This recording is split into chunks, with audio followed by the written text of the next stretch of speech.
Welcome to Keeping Tabs. I'm Tabitha Croc, and every Monday, I talk to someone here in North Idaho with the goal to connect more people in the Coeur d'Alene area. And then every Friday, I talk to someone outside the community to bring in a new perspective and to learn a little bit about yourself.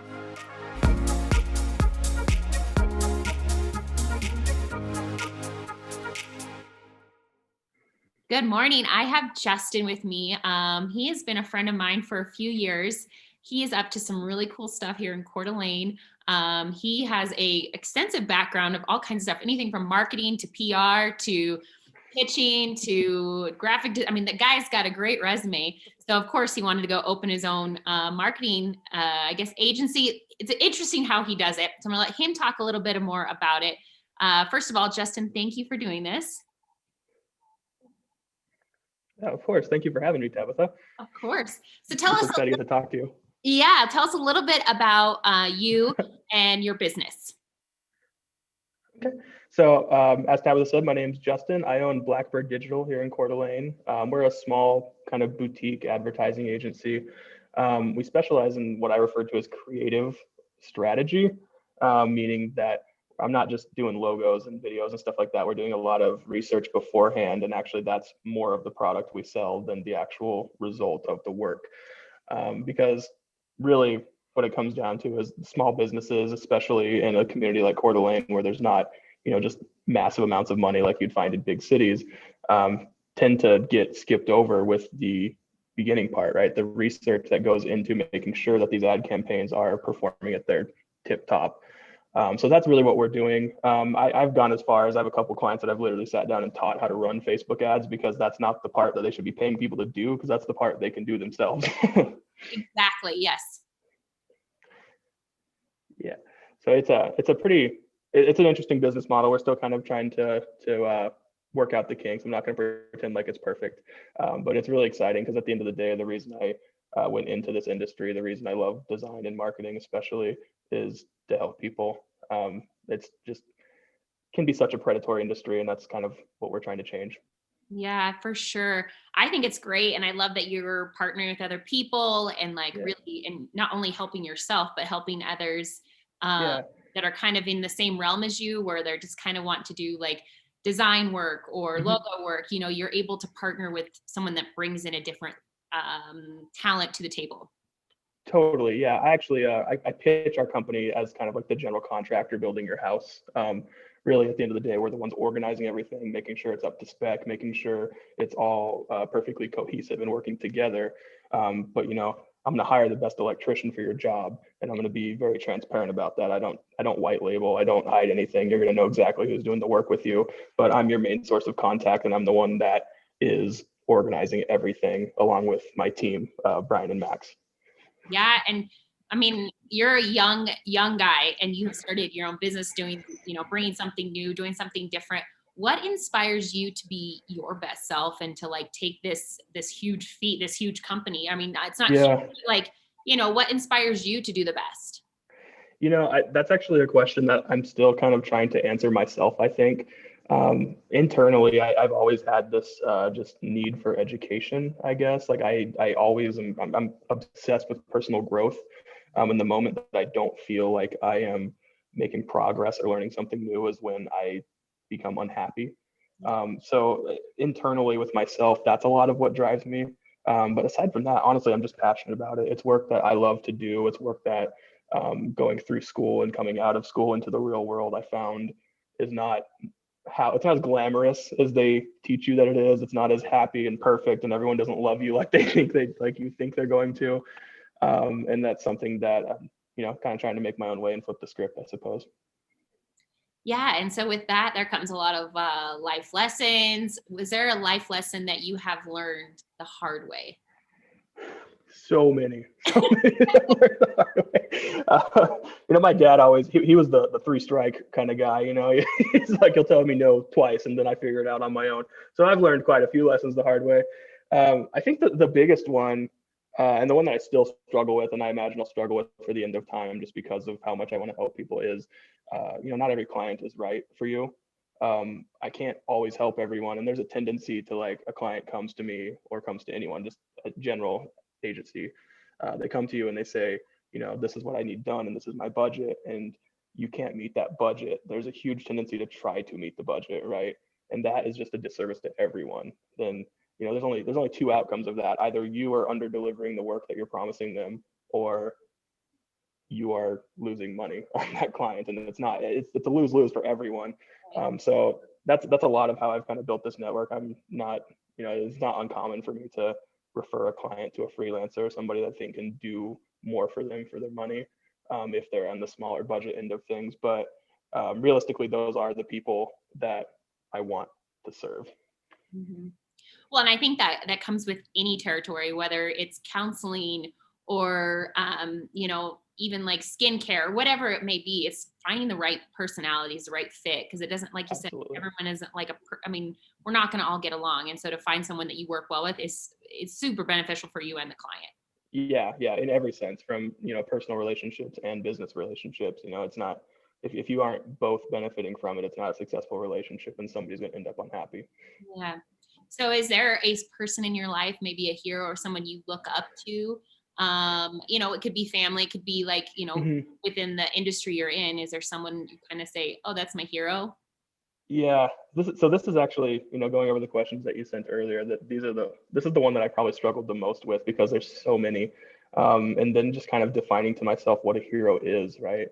I think it's easy for me to say, my dad, who's been a businessman my entire life and has taught me just about everything I know, who's pushed me to be where I am. The rest of my family, my mom especially, that supported me through this. Professionally, design wise, Aaron Draplin. There's just so many of them, right? I can go on and on and on. Hundreds of people that inspire me, that I follow. But I think at the end of the day, it's important that your hero is yourself, right? I'm not trying to be somebody else. I don't want to be Mark Cuban. I want to be Justin. I want to do things my way and help people the way that I know I can.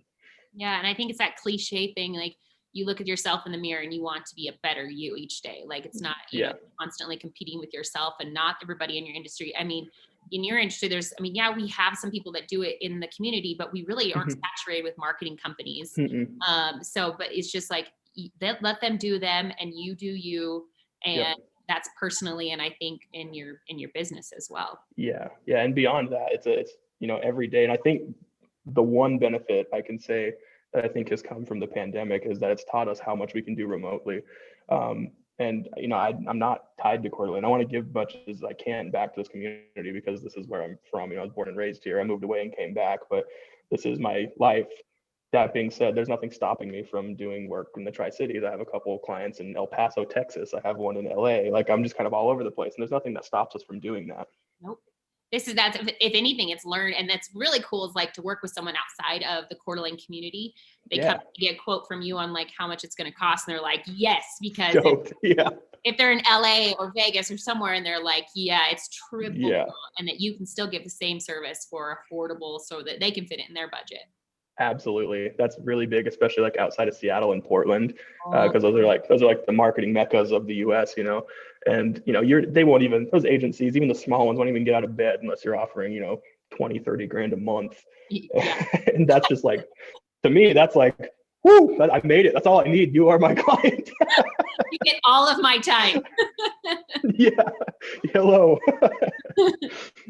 So with your marketing and all kinds, I mean, you're full of energy. You're such a great dude. If you had a billboard, and it could be, you could put anything on this billboard, whether it's motivational, marketing, what would it either have or say on it? I mean, probably the 4 words that everyone needs to hear the most right now, that everything's going to be okay.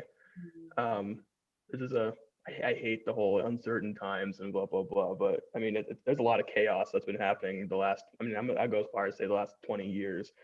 We're a generation, not me specifically, because I'm a millennial, I guess, but the Gen Z is a generation that's raised that have literally never seen a day in their life that the US hasn't been at war. There's just so much chaos that's going on right now, so much that everyone's having to deal with. It's a lot to mentally take, and I think that coming into 2020, it's kind of starting to reach a fever pitch. But at the end of the day, everything's going to be all right. We're going to make it through. We're all in this together. Exactly. And we're very lucky to be in a community that hasn't seen as much absolutely like I've been traveling around and I mean, it's crazy, crazy. And we're Mhm. very fortunate to live in such a community that supports each other, especially right now. I love how everyone's shopping local, Yeah. like really diving into our community to support one another during this time. Yeah, absolutely. And that's really all we can do. At the end of the day, no matter what we believe or what we agree or disagree on, we can all help each other and we're all, reaching the same common goal. The only reason we're here is to live a happy life, right? Exactly. Yeah. And you're a local guy from the Coeur d'Alene area. Yep. Um, so what is your go-to favorite restaurant in the North Idaho? You want my exciting one or my bachelor pick? I want both. I want both. All right. I mean, bachelor pick Taco Bell, right? There's nowhere else I'm going to spend $5 and hate myself for 3 days. Um, but my favorite lately has actually been Shiki Sushi downtown. They've been killing it. I love that place. That's actually, I would say, the best sushi I've had like inland in maybe my life. I am the same way. I have been so shocked with them. I Yeah, have gone there now like 3 or 4 times, and each time Mhm. I'm like, no, this is really good. Like this It competes is. with like actual stuff in bigger cities on the coast. I mean, Yeah. it's really good. It's killer, and it's so reasonably priced, and the staff is amazing. I can't believe how well they've done. They opened like directly before the pandemic, like week before the pandemic. So I they've know. never had a moment of like comfort, and they've just been killing it. They're always packed. It's I super have to cool go to there see. on off time because it is so packed sometimes. Yeah, yeah, especially with the limited capacity and stuff. But man, they're just killing it. We're so fortunate to have so many cool new restaurants actually opening in the Coeur d'Alene area. It feels like I've been back in Coeur d'Alene for about, I guess it's probably 16 years now. About 10 of those, I'm old enough to really, understand what's going on. And it's cool to see how much the community is kind of shifting towards um, culture, I guess is the best way to put it. Like Great we way. have culture. Yeah, it's cool. We have a little slice of urbanist tendencies coming in now, and I think it's really beneficial for just about everyone. I agree. I love that. We have so many great restaurants and things Yeah, happening in Coeur d'Alene. Like anytime, like I get texts from people who are like, "Hey, I'm coming to Coeur d'Alene. Where do I go to eat?" I'm like, "All right, you want to book? These yeah, places you go for breakfast. Here's where for lunch." Um, absolutely. I was like, "There's Even the small communities like Rathdrum, man, Rathdrum's killing it lately. I know. Is it Westward Brewery? Yeah, Westward Brewery, and then is Nadine's in Rathdrum, I believe. Oh yeah, and I've heard a Like, lot about that. I've not. oh man, yeah, it's really cool to see. I mean, that's, I guess the bonus of things starting to kind of expand out. The smaller communities are getting to be actual communities Yeah, and like even like our food, we have food truck pavilions now. everywhere. Two of them. What? So rad. So outside of killing it in the marketing business, what is your like hobbies that you like to do? So I'm a bit of a hobby hopper. Hobby ADD is what my dad's always called it. That it seems like every couple of years I get obsessed with something new, and I just kind of like fully invest myself into it until I feel like I have accomplished a reasonable level of knowledge, and then I move on. But my constants have always been really anything with a motor. I grew up riding dirt bikes and stuff, so that's translated into cars and street bikes. But right now I've been super into collecting vinyl. I've been doing that for about 6 or 7 years now, but like the last probably year and a half, I feel like that's been my main hobby because it's like the one thing I can do to like relax. So Wow. it's, yeah, if I'm not in this office right now working, I am typically either at the Long Ear at Resurrection Records or Total Trash Records in Spokane or in my room spinning a record. Do you ever go like to like Goodwills and places like that? Do they ever have hidden gems? They do if you're willing to look. Garage sales are some of my favorites. Yeah, I've gotten some like old Elvis records and stuff from garage sales, and anything with Elvis's name on it in 2020 is worth a ton. That being said, it's amazing how much current stuff is out. Like I can't think of the last time I wanted an album that wasn't pressed. So even current music, I'm always getting pre-orders in the mail of albums that came out last Well, week. that's actually that's a great thing. Is like we're not buying CDs, so you might as Yeah. well get it as a record. You're gonna get it right on your phone with like Yep. Spotify. You go to iTunes, but it's a great way to support an artist. But also like I love the vinyl. Like there's something 100%. special about that sound. Yeah, I actually started collecting before I even had a turntable. Oh, When I was in college, when I was a design student, one of my biggest passions has always been music. And that's really what I wanted to work into, is doing album artwork. It seemed like anytime a professor gave me a project, I tried to figure out a way I could turn it into something music related. So I started collecting vinyl just because it was cool to have, the 12 by 12 inch Oh, copies of my favorite album covers, right? And that's kind of where it started. And then I bought, a cheap little record player from Best Buy and used it for about 6 months in the dorms. And then I moved out into an apartment and upgraded to this just ungodly sound system that now it's like 90% of what I'm moving is a literal truckload of records and speakers and stuff when I have to move. that is awesome. It's like it's art. It's like your It decor. is. It is. I mean, I actually have a room in my house dedicated to nothing but my computer and records and, That's cool. guitars and stuff. Yeah, it's cool. That's really, really cool. So is there something you wish you would have known before starting your career? And it can be within your own business or working for other agencies before. Is there something you wish you would have known? Yeah. I got kind of lucky with this one because, life didn't take me in the direction that I thought I wanted, but turned out to be the one I did. When I came out of college, my entire dream was to be, to have my work in Ad Week or something like that, to be featured and, and Forbes, some crazy, like, every young designer marketer's goal. And I've learned that I'm actually happy I don't work at some gigantic agency or with these huge clients. I have friends that work places like BBDO or Digital Kitchen and White and Kennedy, like just international agencies, and there's just so much stress. Like it seems so cool to be like, hey, I work with Taco Bell, but then the stress that comes with that, how busy they are, and it's just, whew, man, it's a lot to deal with, and there's so much. You mess up one time, you're dealing with millions and millions of dollars, and they'll can you in a heartbeat. You don't get to build that relationship like you do with small clients. So I was fortunate that I applied for a couple local jobs and I got one pretty much immediately after graduation, and I fell in love real fast with working with small businesses. I love that. I think there's something special about small businesses and creating Absolutely. that relationship. And it's like if you create that relationship with that business or that person or whatever it is, Hmm. they like there's just something magical about even when you like part ways, it's always Yeah. like you stay close to that person. And Yep. it's there's something special about it, and especially in like a smaller community like Coeur d'Alene, Spokane, Post Falls. We're really fortunate to be able to create those relationships. Yeah, well, and the work you get to do is so much more creative too. The further we get, the longer time goes on, marketing is turning more and more into this just like analytical, like statistically, this is what we need to do. So this is what we do. And, it's cool. And especially if you're into analytics, I really enjoy that side of it, but I also really love the creative end of it too. And that creative end, the more the analytics comes in, the more the creative goes away. And with small businesses, you get to work hand in hand with your clients. I have a very personal relationship with all my clients. I get Christmas cards from them. I go to barbecues at their houses. Like you become friends, care about them. It's not just for both of you. It's not just a revenue stream anymore. It's a relationship. Well, and I think that markets yourself as well. I've noticed Absolutely. I haven't had to market myself when my PR stuff is because Hmm. everyone I've worked with has used my name or that someone Yep. knows my work, and so then it speaks for itself. Yeah, absolutely. That's perfect. I've been very fortunate. I'm realistically, so Blackbird's existed for about 7 months, but it's been a full-time like functioning agency for about four now. And I haven't had to spend a dollar on advertising. I've joined a couple networking groups. I try to be as specific as possible with my networking groups towards ones that I know have clients that I want to work with and ones that I can benefit from and do good with. But other than that, like I haven't spent even a dime on Facebook ads or Google ads or anything. It's really weird to be a marketing company that doesn't really market themselves in the traditional Well, sense.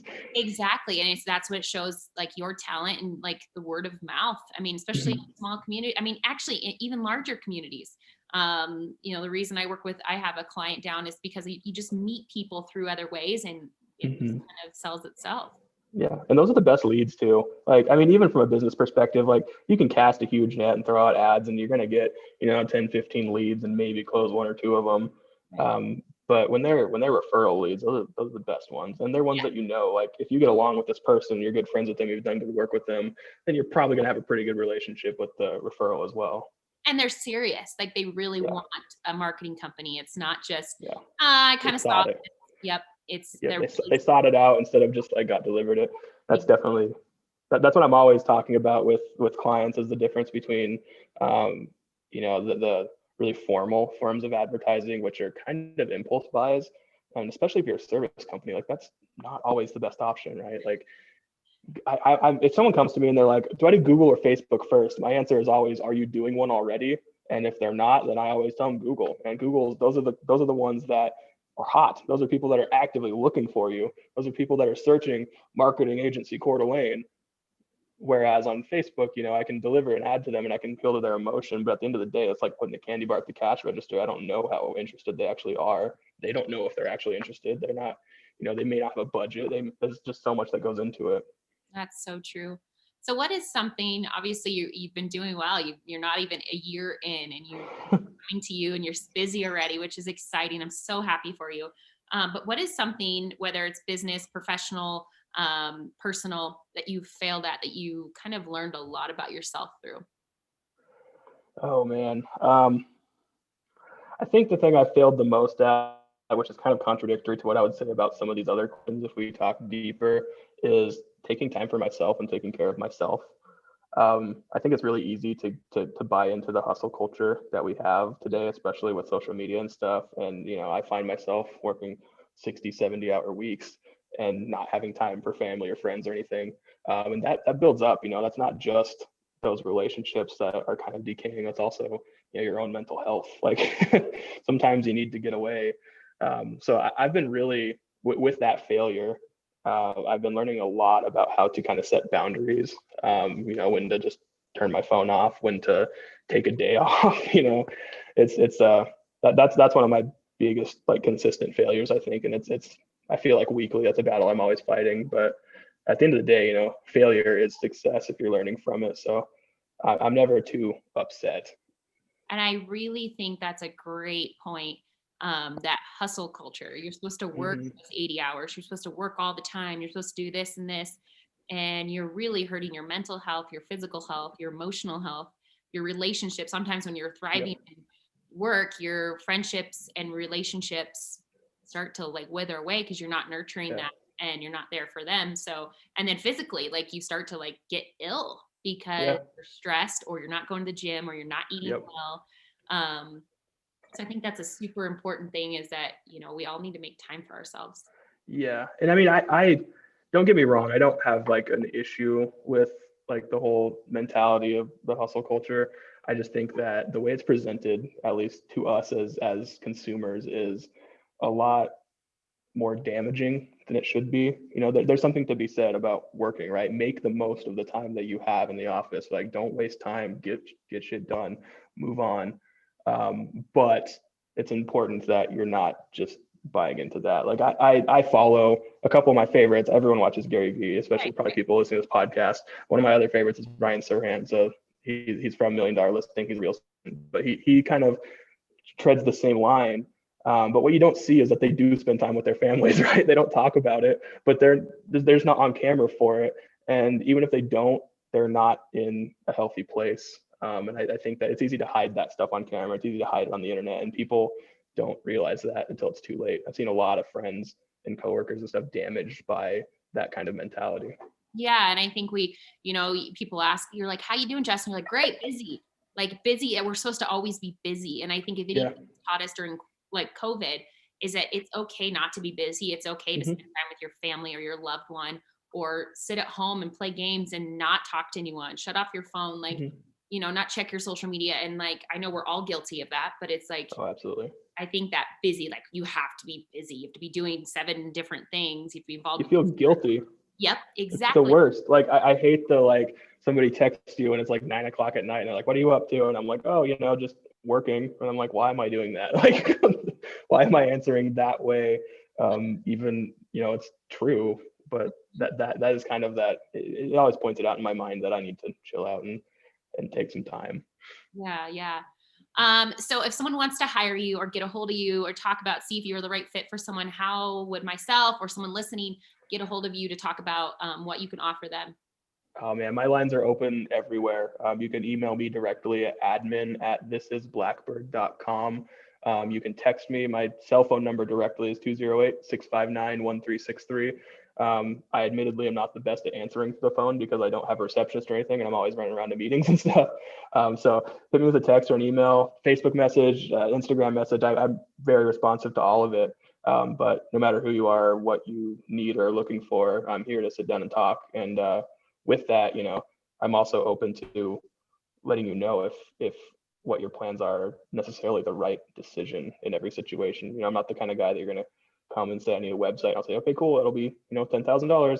You're gonna I'm gonna ask you why you need a website. What's that for, right? Exactly. Maybe you just need a landing page and we need to focus more on your social media. There's a lot of things there that people I think get sucked into, especially with this like order taker mentality of a lot of agencies.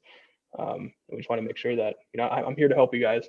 And if there's anything that I can help with, I want to make sure that you guys reach out to me, even if you don't want to work with me. I'll have a cup of coffee with you. We'll talk. That's. Yeah, I actually feel like you and I should have a beer right now as we're talking. Like, that's how I feel. Like, you're one of those guys that I just want to like sit down and chat with. You're just amazing. So Yeah, I appreciate that. Is crazy right now. As we've been saying, it's COVID. I know we're talking about the new normal right now. Things are nuts. People are dealing with depression, health issues. What is one piece of advice you could give someone that is going through a rough time right now? Oh man, that's hard because I think we all struggle with it. That's something that I've been fighting this whole time. To the point that briefly deactivated a lot of my social media and stuff just because I needed to disconnect and I wasn't strong enough to do it myself. But I think the best thing that you can do is focus on what you have in your life, focus on the good people, the relationships you have, maintain those because you'll always get through it. Like every time, I start to get a little freaked out about what's going on, then I look at my phone and have a text from, one of my best friends like Callie or Cole or Sandus or my parents. And that just kind of reminds me that we're all going through the same thing and we'll all be okay at the end of the day, especially if we take time to take care of each other. Yeah, I love that. Well, Justin, thank you so much for giving me your time. And Thank you. we'll keep in touch. Absolutely. Thanks for listening to Keeping Tabs. I'm Tabitha Crock, and every Monday I release a podcast about different community members here in North Idaho. And then we end the weeks on Fridays with a podcast about the things I'm passionate about: outdoors, adventures, sports, the van life, and even current events. So if you like what you heard, make sure you subscribe to my YouTube, Spotify, or iTunes. Thank you again. Now go be kind and do something great.